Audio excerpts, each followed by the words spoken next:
Karbala ज़ियारत का मतलब सिर्फ जर्री देखना नहीं, हुसैन को मिलना है। अगर कोई जाए और जाके कहे कि ये हुसैन का हरम, वो सरकार अब्बास का हरम, ये जर्री नहीं, फिर वो ज़ियारत नहीं। 10 मुहर्रम 61 हिजरी करबला में शिमर भी हुसैन को देख रहा था,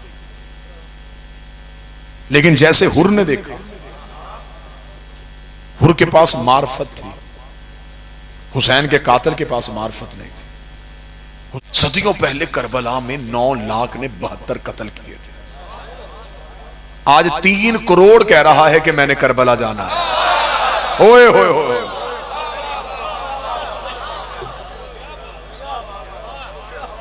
ये सदा तशरीफ फरमा है। मेरी दुआ है कि मेरा मालिक किसी भी साइल को रुके ना, जिसे हुसैन ने बुला लिया वो जरूर जाएगा। यहां तो अब तो सिर्फ चंद साजिशें और चंद धमकियां दी गई हैं ना। जब बाजू कट रहे थे, जब हाथ कट रहे थे, लोग तो तब भी करबला जा रहे थे। जब मतवक्कल का दौर आया था और उसने कहा था कि अगर क्या है, लोग क्यों करबला की तरफ जाते हैं, ये अब्बासी बादशाह था, ये बहुत मलऊन था, जालिम था। उसे उसके वुज़रा ने बताया कि हुसैन की करबला की ज़ियारत नहीं रुक रही। अमल बाद में इरफान वाले बंदे सतर सुनना, पूरी जिंदगी सतर का नशा रखना। इमाम ने फरमाया वाहद कायनात में हुसैन की जर्री है जिसे हाथ लगाने से पहले बदन का मासूम होना जरूरी है। जब मेरा ज़ाहिर मुझे मिलने के लिए करबला में आता है, हुसैन फरमाते उसका सबसे पहले इस्तकबाल करने के लिए शहर से बाहर अब्बास खड़ा होता है। अबुल फजल अब्बास कहते हैं कि हुसैन ने मुझे भेजा है कि मेरा एक मेहमान आ रहा है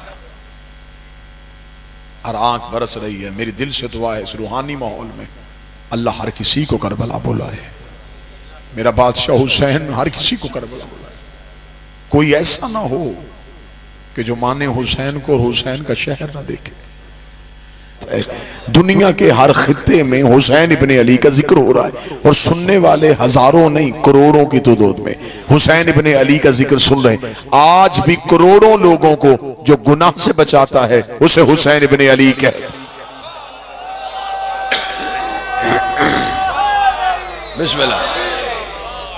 मजलिस हुसैन में बैठ के इंसान चाहे भी तो गुनाह नहीं कर सकता,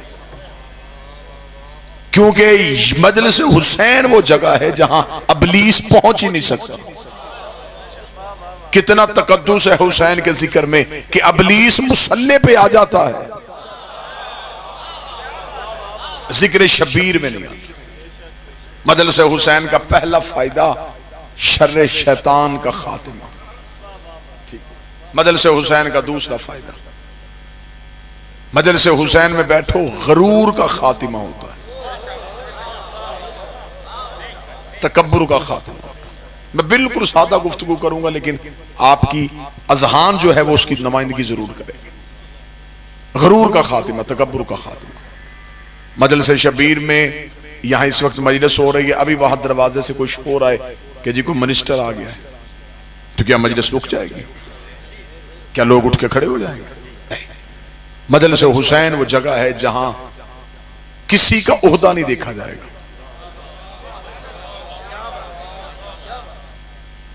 ये हम जब मिंबर पे बैठ के हम बड़ी से बड़ी बात कर देते हैं, वो क्यों करते हैं? इसलिए कि जिस कुर्सी पे हम बैठते हैं इससे ऊंची कुर्सी है ही कोई नहीं। मिंबर हुसैन इब्ने अली से ऊंचा। गरूर का खातिमा, तकब्बुर का खातिमा, यहां गरीब अमीर बराबर बैठ जाते हैं। कायनात के हर तलीमी अदारे का असूल है कि वहां हम उम्र बिठाए जाते हैं। बच्चा ज्यादा बड़ा हो जाए ना बाबा जी तो उसे कहें जी इसे प्ले ग्रुप में बिठाएं, तो स्कूल वाले कहते नहीं इसकी एज ज्यादा हो गई। फिर जिस क्लास में बैठेगा उस क्लास में अपने हम उम्रों के साथ बैठेगा।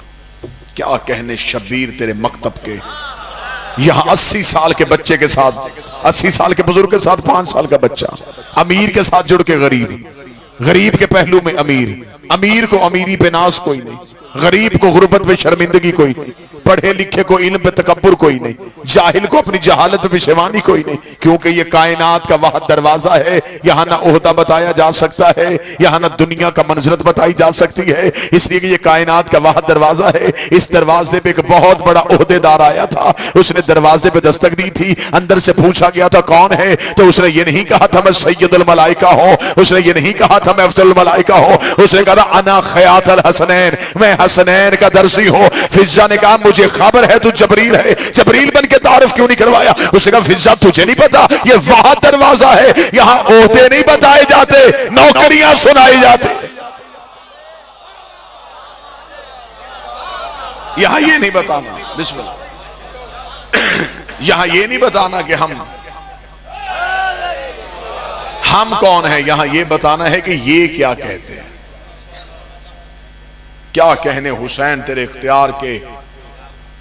9 लाख ने समझा था कि शायद कत्ल हो गया हुसैन, ऐसी जंग जीता हुसैन, पूरी कायनात में किसी के इतने घर नहीं।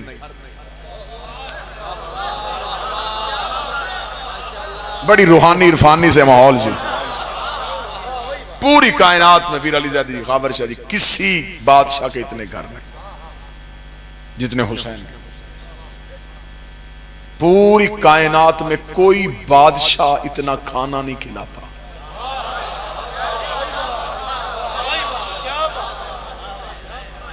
जितना हुसैन इब्ने अली खिलाता। हर मजहब में अपने मजहब के पेशवा को खुश करने के लिए दस्तरखान बछाए जाते हैं। ईसाइयों के चर्च में भी खाना बंटता है, मुसलमान को जाने की इजाजत नहीं। 27वीं की शब या रमजान के दिन मुसलमान भी रोजा अफ्तार करते हैं, ईसाई को आने की इजाजत है।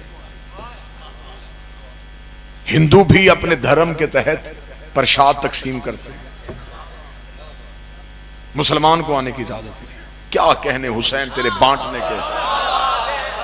हुसैन बांटता है, कोई शर्त नहीं है, शिया खाए, सुन्नी खाए, हिंदू खाए, ईसाई खाए। फिर मुझे गुजरात ये जुमला कहने की इजाजत है, पूरी कायनात में इस तरह रिस्क या खुदा देता है या फिर हुसैन या खुदा देता है।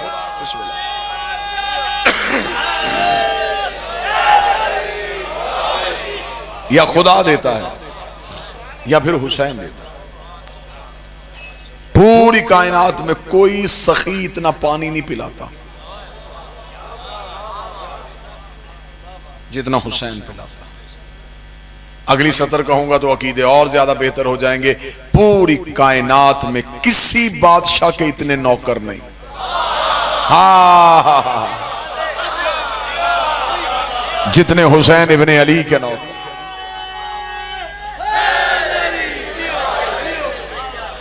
क्या है हुसैन? हुसैन एक शख्स नहीं, हुसैन एक नजरिया है, हुसैन एक फिक्र है, हुसैन एक मकतब है, हुसैन एक अदारा है, हुसैन एक यूनिवर्सिटी है, हुसैन अरूज इंसानियत है, हुसैन मेराज बंदगी है।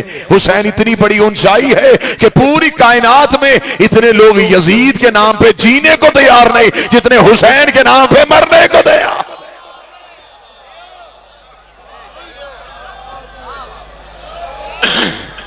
ये क्या है? ये चाहत है हुसैन। किसी शॉपिंग प्लाजे में एक बम ब्लास्ट हो जाए, वो प्लाजा खत्म हो जाए। किसी बाजार में एक दफा दहशतगर्दी हो जाए, खौफ लोगों के सर पे बैठ जाए कि यहां नहीं जाना, खौफ है, यहां लाशें गिरी थी। सदियों पहले करबला में 9 लाख ने 72 कत्ल किए थे। आज 3 करोड़ कह रहा है कि मैंने करबला जाना है। होए होए होए।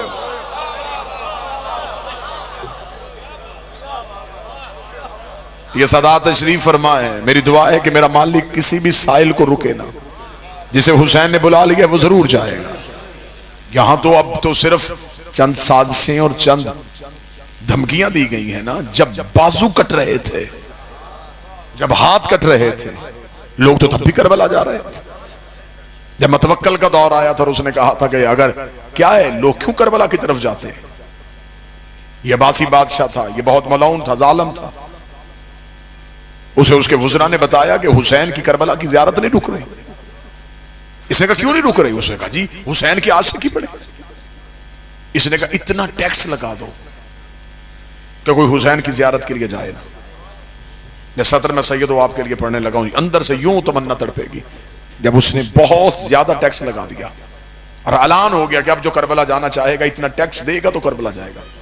अगले दिन मतवक्कल की मौत हो गई जब उसने देखा कि उसके शहर की सबसे गरीब औरत सबसे पहले आ गई। शहर की सबसे गरीब औरत सबसे पहले आई और उसने आगे जो जुमला कहा वो जुमला तुम्हारे अकीदों के लिए। उसने मतवक्कल के दरबार में आके कहा मैंने सुना है कि ज़ियारत सस्ती हो गई है।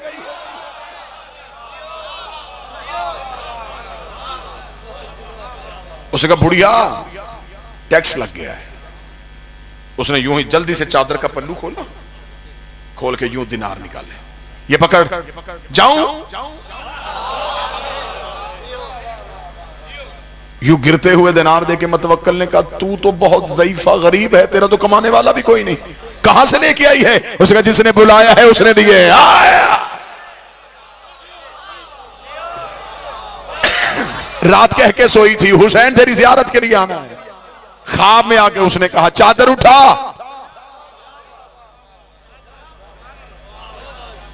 जिसने बुलाया उसने दिए। पकड़ अब जाऊं? इसका रुक, अभी करबला नहीं जाना।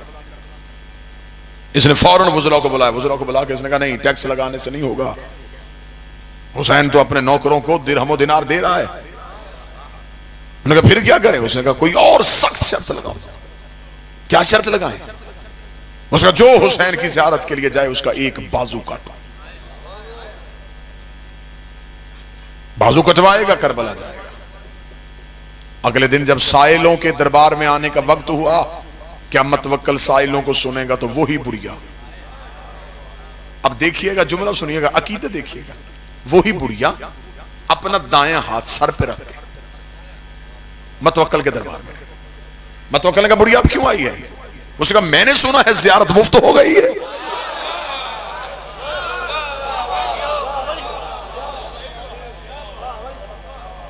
बाजू कटवा रहा है ना, कटवाने आए। उसने कहा मैंने काटना है, तूने सर पे क्यों रखना है? ओ क्या कहने अली वालों, हुसैन के आशिकों। बुढ़िया देखा दी अब ये मेरा नहीं हुसैन का हो गया है। जो चीज हुसैन की हो जाए वो सर पे रखी जाती है। अब ये बाजू मेरा नहीं है, ये हुसैन का है। जल्दी काट, करबला जाने दे। उसका अभी का भी असूल बदल देते हैं, फिर एक बाजू नहीं दो। बुढ़िया ने कहा दोनों काट। उसका पांव भी कटेंगे। उसका दोनों काट। मतवक्कल ने कहा मैं इसी बुढ़िया को ऐसा इबरत का निशान बना दूंगा, फिर दुनिया को ज़ियारत के लिए जाने के लिए सोचेगा भी नहीं। ये बुढ़िया क्या समझती है कि मैं इसके इश्क के आगे हार जाऊंगा? इसने कहा अभी इस बुढ़िया के बाजू भी काटते हैं, इसके पांव भी काटते हैं, फिर देखते हैं ये ज़ियारत के लिए कैसे जाएगी। मतवक्कल अपने महल के बाहर मीनार पे खड़ा हो गया। बुढ़िया के बाजू कटवाए गए, बुढ़िया के पांव कटवाए गए, खुद महल के मीनार पे खड़ा मंजर देख रहा था और उसने अपने सिपाहियों से कहा धक्का दो बुढ़िया को दरबार से बाहर, अब मैं देखूंगा कटे हुए हाथों से, कटे हुए पांव से चलेगी कैसे, उठेगी कैसे, जाएगी कैसे। जो ही सिपाहियों ने लहू से भरी बुढ़िया को यूं दरबार से बाहर धक्का दिया। मतवक्कल मीनार पे देख रहा था, अभी धक्का देके अभी बुढ़िया जमीन पे गिरी नहीं, या एक घोड़े सवार आया, उसने हाथ से बुढ़िया को उठाया, अपने घोड़े के ऊपर बिठाया। बुढ़िया ने जाते जाते मतवक्कल की तरफ देखा, शुक्रिया, पहले चल के जाना था, अब वो लेने आ गए।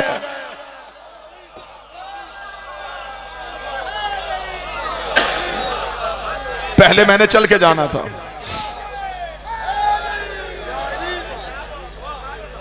मैंने चल के जाना था, अब वो लेने के लिए आ गए। तेरा शुक्रिया, मैंने तो चलना था। तारीख गवाह है कि जब बॉर्डर सील किया गया था कि जो भी काफिला आएगा एक कत्ल करवाएगा और बाकी जाएंगे। बादशाहत की आंखें तब फट गईं जब कत्ल होने वालों की लाइन लंबी थी, ज़ियारत पे जाने वालों की लाइन थोड़ी थी। हर कोई कहे मुझे कत्ल करो, इन्हें जाने दो, मुझे कत्ल करो, इन्हें जाने, मुझे कत्ल करो, इन्हें जाने। एक दूसरे पे सबकत ले रहे थे, नहीं नहीं तू जा मुझे कत्ल होने दे, तू जा मुझे कत्ल होने दे। आखिर बादशाह ने तंग आके कत्ल होने वालों से आके पूछा, उन्होंने कहा तुम्हें जिंदगी से मोहब्बत नहीं, कत्ल हो गए इन्हें क्यों भेज रहे? उन्होंने जो जवाब दिया वो जवाब भी शिया कौम का अकीदा था। उन्होंने कहा हम इसलिए कत्ल हो रहे हैं, इन्होंने जाके हुसैन की कब्र चूमनी है, हमने कत्ल हो गए हुसैन के कदम चूमने।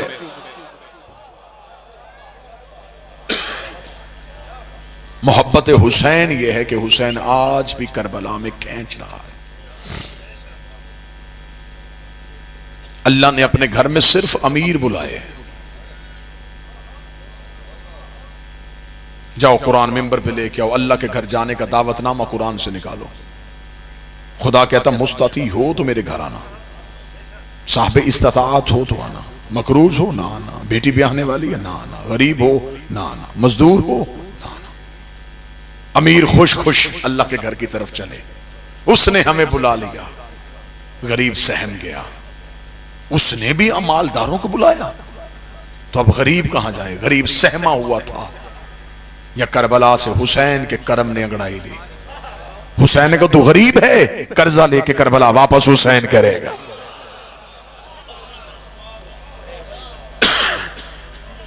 मासूम का फरमान है नमक से खाना खा लेना, करबला की ज़ियारत को तर्क ना करना।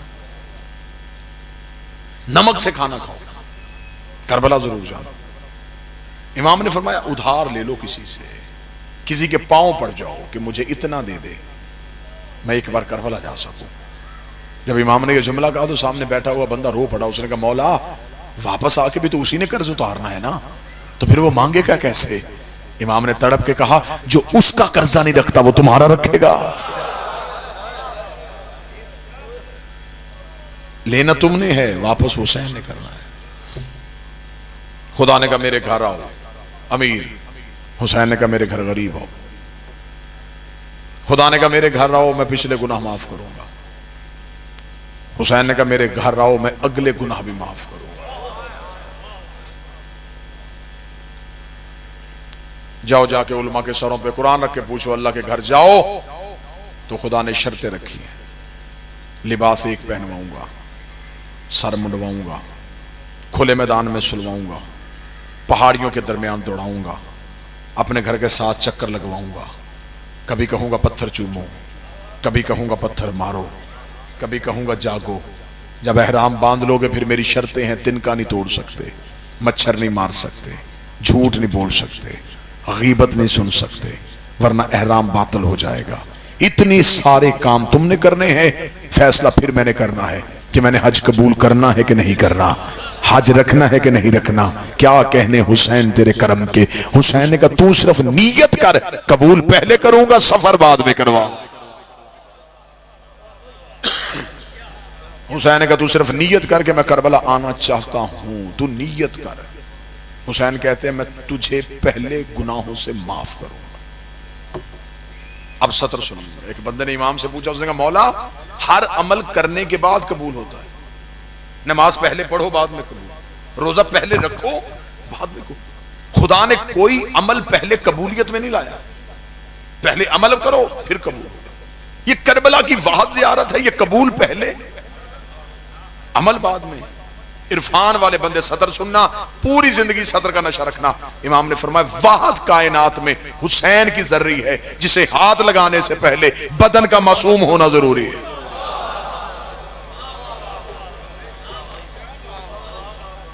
हुसैन पहले गुनाहों से धोता है, फिर अपने शहर बुलाता है।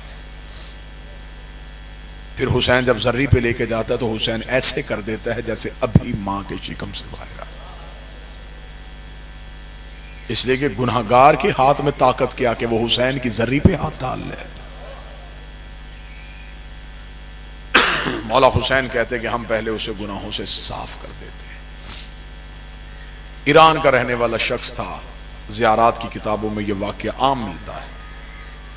ईरान का रहने वाला शख्स था, इतना करबला आया, इतना करबला आया कि फिर उसका करबला के बाद दिल ना लगा। ईरान से अपना सारा कुछ बेच के करबला ही आ गया। करबला शहर में सुकूनत इख्तियार कर ली और वहीं पे एक दुकान बना ली। एक दिन कुछ मेहमान मिलने के लिए आए तो उसने मेहमान दुकान पे बिठाए, मुलाजिम को उठाया, उठा के कहा कैसे कर, गोश्त ले घर जा, सौजा को बता के मेरे साथ चंद मेहमान आएंगे, वो घर खाना खाएंगे। मुलाजिम ने गोश्त लिया और गोश्त लेके वो चला गया। शाम को जब घर पहुंचे तो घर पहुंच के उसने बीवी से पूछा खाना तैयार है? उसने कहा नहीं। क्यों? उसने कहा कहां से आज तूने गोश्त लेके भेजा है? वो गोश्त तो गल ही नहीं रहा।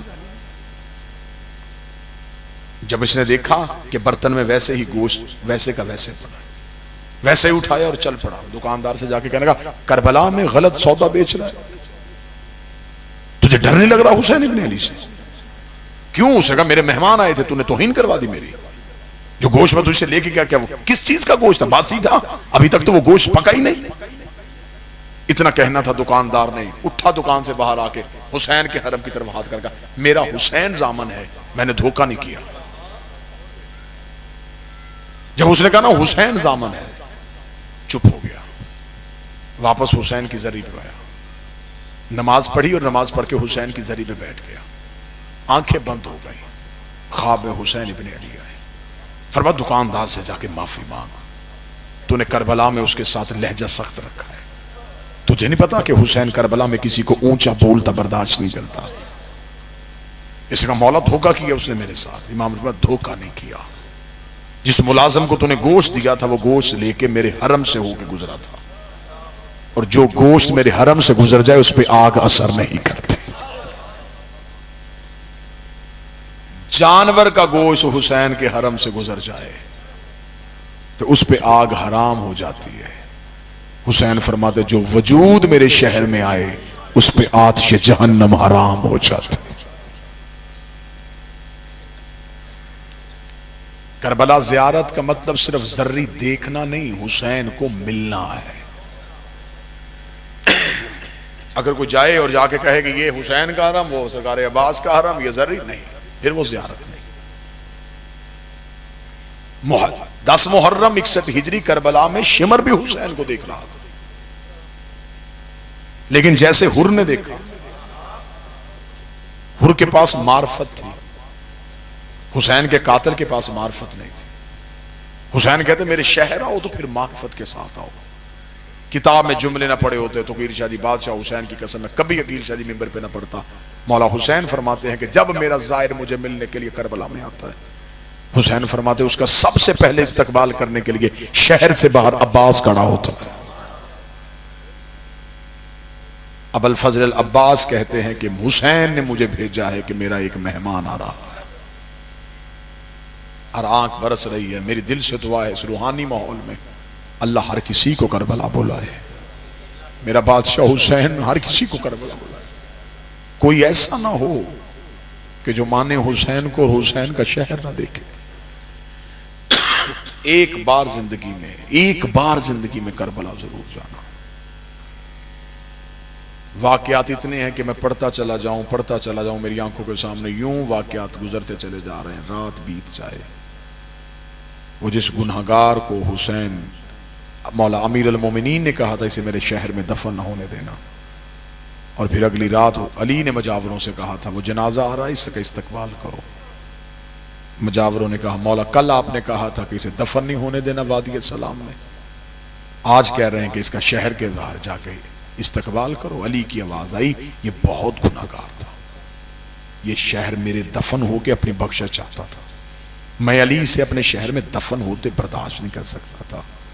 तो मौला मरने के बाद क्या नेकी की इसने जो आपने माफ कर दिया? फरमाया मरने के बाद नेकी नहीं की, सिर्फ ये हुआ कि जब इसके वर्षा इसका जनाजा लेके नजफ की तरफ आ रहे थे तो रास्ते में तूफान आ गया, करबला की मट्टी इसके कफन पे पड़ गई है। मेरे हुसैन के शहर की मट्टी तूफान के साथ उड़ती हुई इसके कफन पे पड़ गई। इसके कफन पे करबला की खाक का पड़ना था, अल्लाह ने इसके गुनाह माफ कर दिए। अब जाओ इसका इस्तकबाल करो, इसके कफन पे करबला की मट्टी है। यही तो वजह है कि हम अपने मरने वाले के कफन में सजदागार रखते हैं, ताकि हुसैन के शहर की याद इसके कफन में साथ जाए। एक बार करबला जरूर जाओ, ताकि 70 कदम पे वो मकाम देखो जहां बहन देखती रही है और भाई ज़िबा होता है। सादात व मोमिनीन से माफी मांग के बादशाह हुसैन की इज्जत की कसम, शाह जी आप जाएंगे, करबला इतना सुन के नहीं रुलाती जितना करबला देख के रुलाती। सारी जिंदगी भी जाकरों से करबला सुनो, वैसे नहीं तड़पोगे, जब जाके देखोगे ना फिर तड़पोगे। अभी तक बहुत से गोशे हैं जो पढ़े ही नहीं गए। अब भी करबला जाए ना जी, जो जाहिर बैठे मेरी गवाही देंगे, नहरे अलकमा के साथ एक बाग है इमाम जाफर सादिक का, वो बाग आज भी है। अल्लाहुम्मा सल्ली अला मुहम्मद। जाहिर वहां जाते हैं और वहां से मौला इमाम जाफर सादिक के बाग से खजूरें लेके आते हैं। नहरे अलकमा के बिल्कुल बाहर एक मस्जिद है, उसे कहते हैं मस्जिद साहिबुज़्ज़मान। ये बाब सिदरा के बिल्कुल सामने ये मस्जिद साहिबुज़्ज़मान है, वहां एक मस्जिद बनी हुई है। अल्लाह तुम आपको लेके जाए, वहां जाओ। उस मस्जिद की फजीलत क्या है? उसकी फजीलत में लिखा है कि जब भी मेरा 12वां करबला आता है हर शब जुमा, तो मौला इमाम ज़मा इस मस्जिद में पहले आते हैं, यहां 2 रकत नमाज पढ़ के यहां से नंगे पांव नंगे सर फिर अपने जद हुसैन की जियारत के लिए जाते हैं। शबे जुमा वो मस्जिद खचाखच भरी होती है कि आज मौला ने अपने बाबा की जियारत के लिए आना। यह है पहली फजीलत।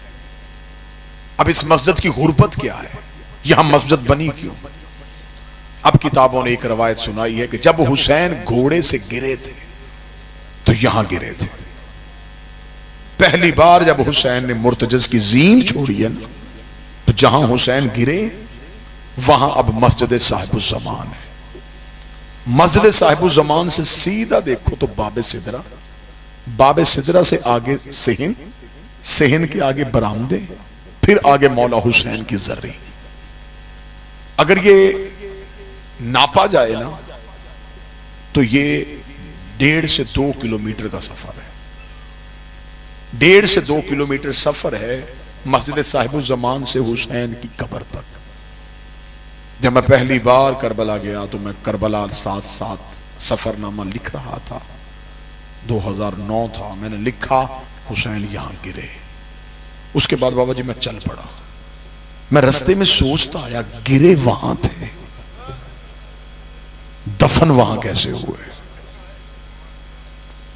हुसैन की लाश तो उठाने वाला ही कोई नहीं था। अकबर की लाश हुसैन ने उठाई, अब्बास की लाश हुसैन ने उठाई, कासिम की लाश हुसैन ने उठाई। जब गरीब ने घोड़े की जीन छोड़ी तो हुसैन का लाश ही उठाने वाला कोई नहीं था। तो फिर ये 2 किलोमीटर का सफर हुसैन का कैसे हुआ? मैं जहन में ये सवाल सोचता सोचता आ गया, मेरे अक्ल काम ना करे या वो रवायत ठीक नहीं। अगर जरी ये है हुसैन की तो गिरे वहां कैसे? यही सोचता सोचता मैं इमाम के हरम में दाखिल हो गया। मगरबैन की नमाज का वक्त था, मुझे आज तक याद है। नमाज मगरबैन मैंने जमात के साथ अदा की। अदा करने के बाद मैं हुसैन की जरी पे गया। मैंने जरी पे जाकर रो के यही सवाल किया, मौला गिरे आप वहां थे, दफन यहां किसने किया? रोता रोता मैं जितनी देर जरी में रहा, मैं बाहर निकल आया। बाहर आया तो एक सियाह इमाम में आलिम दीन जियारत पढ़ रहे थे। मैं उनके करीब खड़ा हो गया, मैं रो रहा था। उन्होंने जियारत की किताब बंद की। मैंने उनसे पूछा आप उर्दू सुन लेते हैं? उसने कहा मेरा ताल्लुक हिंदुस्तान से है। मैंने कहा मैं पाकिस्तान का ज़ाहिर हूँ, एक रवायत की तस्दीक चाहता हूँ। उसने कहा पूछ। मैंने कहा वो जो मस्जिद साहिबुज़्ज़मान बनी है ये रवायत ठीक है, हुसैन वहां गिरे थे? उसने कहा बिल्कुल ठीक है। बाबा जी मैंने कहा अगर गिरे वहां थे दफन यहां कैसे हुए? ये मिंबर है, शाम का वक्त है, मुझे हुसैन की कसम उस आलिम दीन के यूं विरासत आंसू दाढ़ी में है, उसने इमामा उतारा। मेरा हाथ पकड़ा, बिल्कुल हुसैन की जरी के सामने जाकर कहा मुझे कब्र हुसैन की कसम है, पूछ तूने लिया है तो मैं बता देता हूं। हुसैन गिरे वहां थे, यहां तक हुसैन चल के नहीं आया, शेमर ने हुसैन की जुल्फों पे हाथ डाला। हुसैन को लेके आया हुसैन की बहन के खैमे के सामने। इसने ऊंची आवाज से कहा इसकी बहन का खैमा कहां? जहां टीला ज़ैनबिया है यहां से ज़ैनब उठी, आवाज आई जुल्फों से हाथ निकाल। जिन जुल्फों में हाथ आया क्या ये आम जुल्फे थी? जब इमाम हुसैन अलैहिस्सलाम ने मदीना छोड़ा तो इमाम हुसैन अलैहिस्सलाम के घर में कनीज रहती थी। वो कनीज कूफे की रहने वाली थी। ये मौला अली के पास आई थी। इसने कहा मैं शायरा हूं, मैं या अली आपसे शेर सीखना चाहती हूं। अली ने फरमाया तू मस्तूर है, मैं तुझे अपनी शागिर्दा नहीं कर सकता। इसने कहा फिर मैं तो आपके इल्म से बहरबर होना चाहती थी, क्या करूं? अली ने फरमाया मेरे घर में मेरी बेटी है, हू बहू अली है, तो ऐसे कर मेरी शहजादी की शागिर्दा हो जा। ये कूफे में बीबी की शागिर्दा रही है। फिर बीबी जब कूफे से वापस मदीने आ गई है, फिर ये कूफे में नहीं रही, ये बीबी के साथ ही आ गई है। ये मौला के घर की कनीज थी, अस्मा इसका नाम था। ये शेर लिख लेती थी।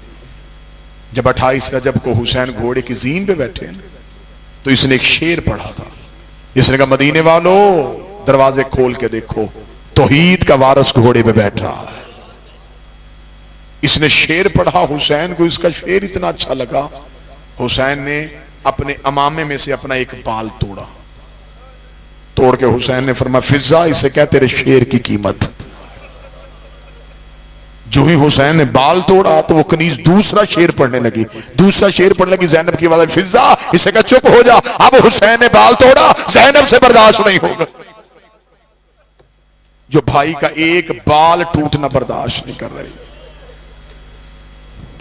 क्योंकि यहां पे शबीए अलम की बरामदगी है। मैं 4 सतरे पढ़ूंगा बादशाह अब्बास की इज्जत पे। सैयदों का मान था गाजी,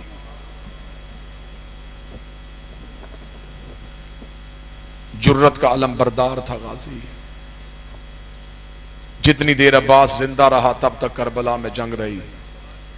अब्बास गिर गया फिर करबला में जुल्म हुआ है। ज्यादा तफसीली नहीं पढ़ सकूंगा।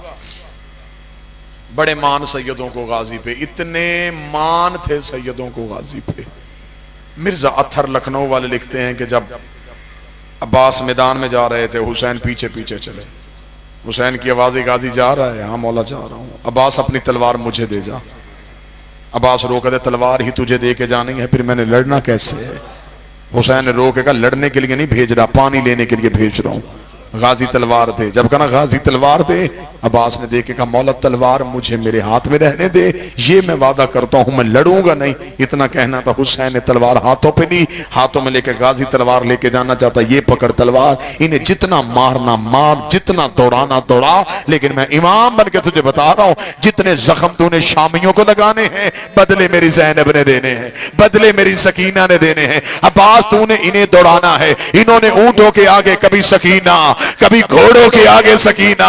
अब्बास ने तलवार रेत पे फेंकी, रोकेगा मुझे पहले क्यों नहीं बताया, बदले तेरी बहनों ने दे। अब्बास बदले देने हैं मेरी बेटियों ने। जितने भी गाजी के नौकर बैठे हो, अब्बास की मां का एक बैन पढ़ूं और यहीं पे अलम बरामद हो गया। जब बशीर गया था ना मदीने, और इसने मदीने की गलियों में जाके कहा मदीने वालों, मदीना उजड़ गया, मदीने वाले सैयद लुट के वापस आ गए।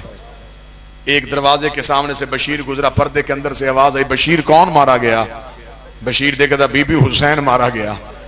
पर्दा घर का उठा, सर से लेके पांव तक चादर में लिपटी, झुकी कमर, हाथ में असा, बशीर के घोड़े की लजाम में हाथ डाल के कहती मेरे दरवाजे के आगे ना क्या मेरा हुसैन मारा गया। बशीर देखा था मेरा हुसैन कहने वाली बीबी तू कौन है?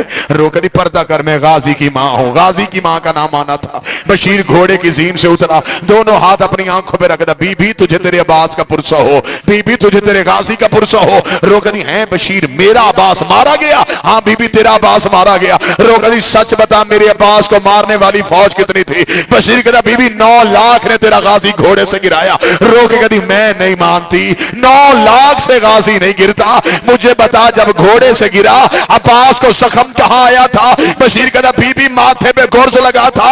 रोक कहती मेरा गाजी अली का शागिर्द था, जब अब्बास के माथे पे गुर्ज लगा अब्बास ने हाथ से रोका क्यों नहीं? बशीर रोका हाथ होते तो रोकता, तेरे तो गाजी के बाजू कट गए। रोक कहती अब मैं मान गई, हुसैन भी मारा गया। ज़ैनब भी कह अजरको मिन अल्लाह, एक जुमले की इजाजत दे, हुसैन भी मारे गए, ज़ैनब भी कैद।